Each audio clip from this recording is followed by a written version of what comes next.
Olá, começa agora mais um programa Pauta Especial. Hoje vamos conversar sobre a situação do patrimônio histórico e cultural de Alagoas. Também vamos falar sobre as famosas doenças de inverno.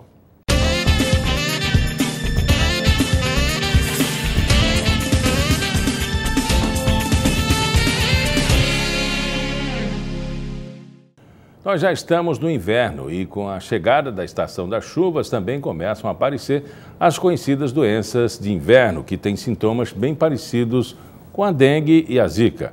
E para falar um pouco sobre essas doenças, eu converso agora com o infectologista José Maria Constant. Choveu, preocupação para os pais e familiares. Miguel, você disse bem. A primeira preocupação, vamos dividi-la em duas. Seria com as doenças respiratórias, que realmente guardam uma semelhança, pelo menos inicialmente, com dengue, com chikungunya, com zika. Ou seja, dessa época é comum o aparecimento, por exemplo, de resfriados. O que é o resfriado? O resfriado a gente define, às vezes assim, informalmente, como se fosse uma gripinha, chamemos assim. Ou seja, a pessoa apresenta uma febre moderada, mal-estar, dores pelo corpo, um pouco de coriza. Não é uma doença grave, isso dura durante 2, 3 dias, mas naqueles 2, 3 dias tira, digamos, a pessoa de circulação, seja do trabalho, seja da escola. Uma outra doença que costuma aparecer nessa ocasião é a gripe. Aí já é uma situação mais grave, mais, digamos, mais séria.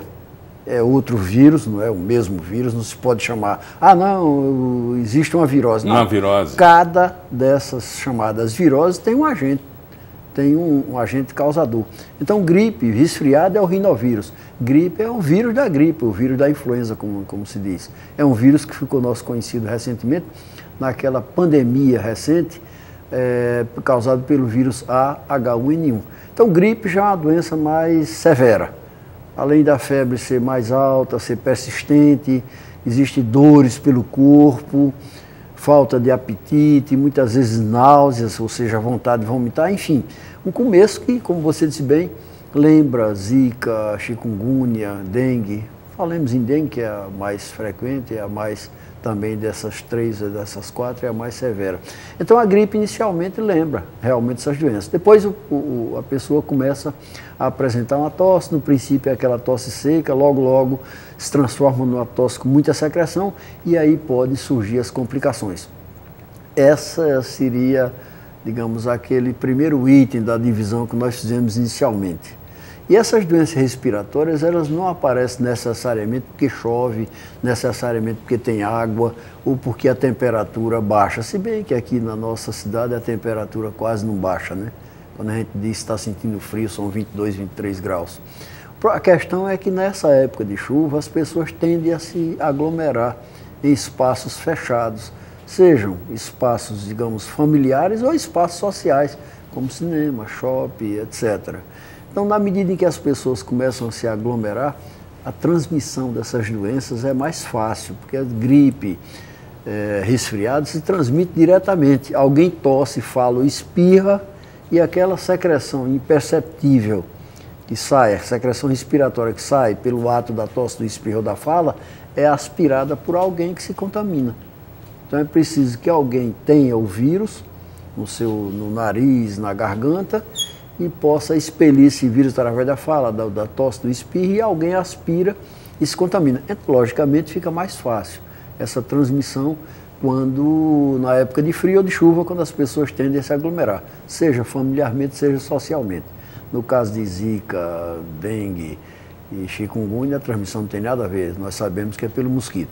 Mas existe uma outra preocupação, ontem à noite eu pensava nisso, aquela chuva pesada aqui em Maceió, o problema do alagamento das partes baixas da nossa cidade. Então, as doenças transmitidas pela água em contato com a pele. Essa é uma delas, é uma das preocupações. Ora, nós temos uma parte da nossa população que inevitavelmente teve e terá contato com essa água de chuva. Partes de Maceió que são alagáveis. E é preciso considerar o seguinte, o grande problema da leptospirose. Ora, se torna inevitável esse contato, é sim, porque nós que estamos aqui nessa parte alta da cidade, de qualquer maneira o escoamento é rápido. Mas nós temos partes baixas e pobres da cidade, onde as casas, inclusive, são invadidas pela água. Ali, hepatite. Aí você tem, no caso desse aí, eu estou pensando primeiro em leptospirose, contato da água com a pele. Isso aí é inevitável, né? É inevitável, até quem frequenta o mercado, por exemplo, sabe que pode chegar muito bem de pé enxuto e de repente sair com água pelo meio da perna ou da canela. Não precisa nem chover muito, né? Não precisa chover muito, porque ali alaga com facilidade, aquela parte baixa. Então, a preocupação que com leptospirose, porque nós sabemos o seguinte, os ratos também são desalojados naquela hora e eles começam a urinar naquelas águas. Existe uma outra preocupação. Ainda ontem eu vi uma notícia num veículo de comunicação de que uma rua lá na Jatiuca, as águas pluviais tinham invadido esgotos e tinham feito esses esgotos transbordarem. Ora, as águas da chuva misturadas com água de esgoto, transbordamento de esgoto, aí sim, entra exatamente o que você lembrou, possibilidade de transmissão de doenças veiculadas pela ingestão de água. Não é que alguém vá tomar essa água, digamos, espontaneamente, mas acidentalmente a ingestão dessa água pode levar ao quê? A hepatite A, a doenças diarreicas, disenteria, etc. Então, realmente, nessa época existe uma preocupação redobrada. Primeiro, repito, com as infecções que são transmitidas diretamente pela secreção respiratória e depois pelas doenças que são transmitidas pela água, ou contato da água com a pele, no caso aí, ouça-se, nós estamos falando, leia-se, leptospirose, ou então as doenças transmitidas pela ingestão dessa água contaminada em virtude da mistura da água da chuva com água de esgoto, ou, por exemplo, com aquele canal da Levada.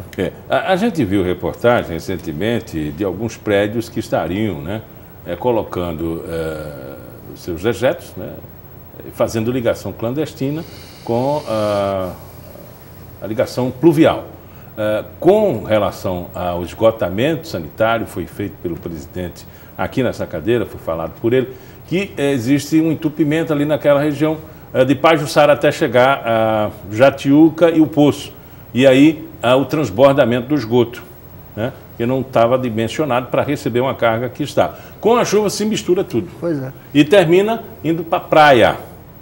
E na praia, quando bate o sol, todo mundo acha que a praia está uma beleza e que pode tomar banho. É aí que mora o perigo também? Exatamente, Miguel. Você falou numa coisa interessante. Quando bate o sol, aquela água linda, bonita, visualmente está tranquila, sem contaminação. No entanto, nós sabemos que, em virtude do que foi dito, essa questão do excesso de descarga na rede de esgotamento que não dá conta, então esses esgotos terminam sendo drenados acidentalmente para a praia e a contaminação da água ali naquela orla é imensa, é intensa, principalmente depois desse período chuvoso. Quando bater o sol, a água vai ficar aparentemente limpa, ou até, digamos, visualmente limpa, no entanto, estará contaminada. Por mais que a água do mar consiga matar seres vivos, que no caso seres vivos microscópicos, bactérias, vírus, etc., mas a descarga é tão grande que durante algum tempo eles sobrevivem e são capazes de infectar uma pessoa que vai ali se banhar. Já visto o índice de balneabilidade, exatamente, né? O INMA faz um mapeamento, ou fazia, eu acredito que continua fazendo.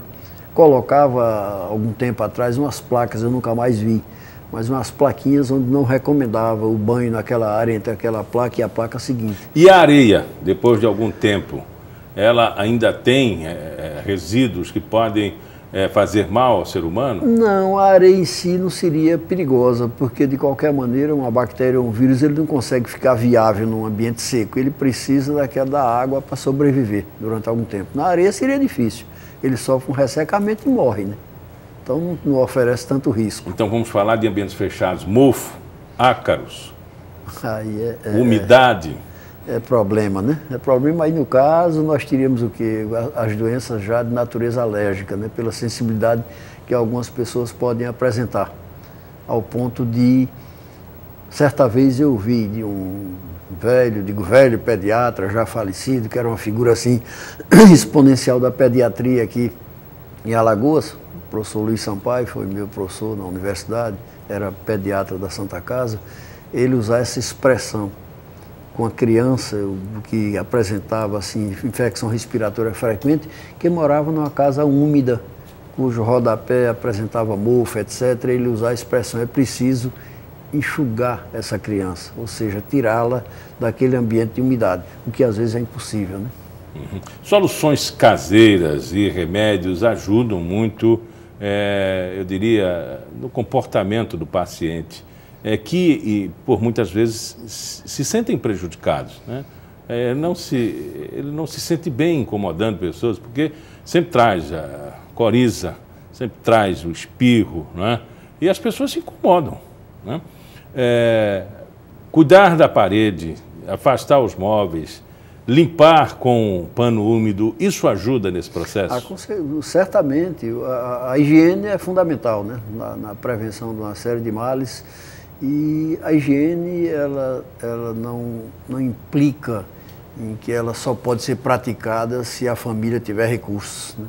Você propôs aí medidas simples que podem ajudar, ou seja, a limpeza na medida do possível, o enxugamento de alguns ambientes, digamos, a abertura de janelas, etc., que arejar o ambiente, arejar e deixar entrar o sol, tudo isso ajuda. Conversamos com o professor Zé Maria, muito obrigado pela entrevista.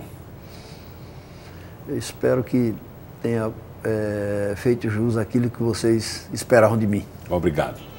E voltamos já com o programa Pauta Especial. Eu vou conversar sobre a situação do patrimônio cultural e histórico de Alagoas com Mário Luísio, que é diretor do IPHAN.